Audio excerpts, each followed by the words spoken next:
ಈಗಾಗಲೇ ಹಾನಗಲ್ ಪಟ್ಟಣದಿಂದ ಈ ಗೋವನ್ನು ರಾಷ್ಟ್ರೀಯ ಪ್ರಾಣಿ ಎಂದು ಘೋಷಣೆ ಮಾಡಿ ಅಂತೇಳಿ ಈಗಾಗಲೇ ರ್ಯಾಲಿ ನಡೆದಿದೆ. ಹಾಗೆ ನೀವು ನೋಡ್ತಾ ಇರುವ ದೃಶ್ಯಾವಳಿಯಲ್ಲಿ ಸಾವಿರಾರು ಸಂಖ್ಯೆಯಲ್ಲಿ ಜನ ಜಮಾ ಆಗಿದ್ದಾರೆ. ಹಾಗೆ ಇಲ್ಲಿ ಅಂಜುಮನ್ ಅಧ್ಯಕ್ಷ ನಜೀರ್ ಸವನೂರ್ ಅವರು ನಮ್ಮ ಜೊತೆ ಇದ್ದಾರೆ, ಅವರನ್ನ ಮಾತಾಡ್ಸೋಣ. ಅಂದ್ರೆ ಈ ಗೋವನ್ನು ರಾಷ್ಟ್ರೀಯ ಪ್ರಾಣಿ ಘೋಷಣೆ ಮಾಡದೇ ಇದ್ದರೆ ಮುಂದಿನ ನಡೆ ಏನಂತ ಕೇಳೋಣ.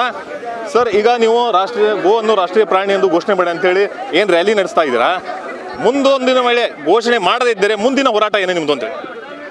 ಈಗಾಗಲೇ ತಹಸೀಲ್ದಾರ್ ಮುಖಾಂತರ ಗೋವನ್ನು ರಾಷ್ಟ್ರೀಯ ಪ್ರಾಣಿ ಘೋಷಿಸಬೇಕೆಂದು ರಾಜ್ಯ ಸರ್ಕಾರ ಮತ್ತು ಕೇಂದ್ರ ಸರ್ಕಾರಕ್ಕೆ ನಾವು ಅಂಜುಮನ್ ಇಸ್ಲಾಂ ಹಾನಗಲ್ ಮತ್ತು ತಾಲೂಕಾ ಎಲ್ಲ ಅಂಜುಮನ್ ಸಂಘ ಸಂಸ್ಥೆಗಳ ವತಿಯಿಂದ ಮನವಿಯನ್ನು ಸಲ್ಲಿಸ್ತಾ ಇದ್ದೀವಿ. ಈ 15 ದಿವಸ ಒಳಗಾಗಿ ನಮಗೆ ಇದರ ಉತ್ತರ ಸಿಗಬೇಕು.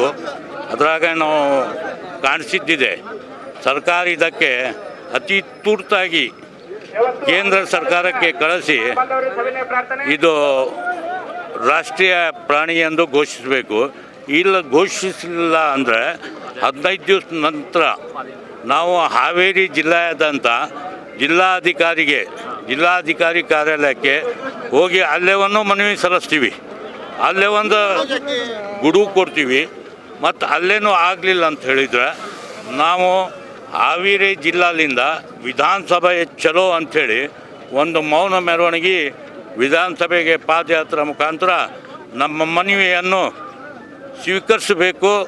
ಗೋವನ್ನು ರಾಷ್ಟ್ರೀಯ ಪ್ರಾಣಿ ಎಂದು ಘೋಷಿಸಬೇಕು ಎಂದು ನಾವು ಕೇಂದ್ರ ಸರ್ಕಾರ ಮತ್ತು ರಾಜ್ಯ ಸರ್ಕಾರಕ್ಕೆ ಒತ್ತಾಯಿಸ್ತೀವಿ. ಇಷ್ಟು ನಜೀರ್ ಅಹಮದ್ ಸವನೂರ್ ಅವರ ಹೇಳೋ ಮಾತು. ಗೋವನ್ನು ರಾಷ್ಟ್ರೀಯ ಪ್ರಾಣಿ ಎಂದು 15 ದಿನ ಒಳಗಾಗಿ ಘೋಷಣೆ ಮಾಡಬೇಕು.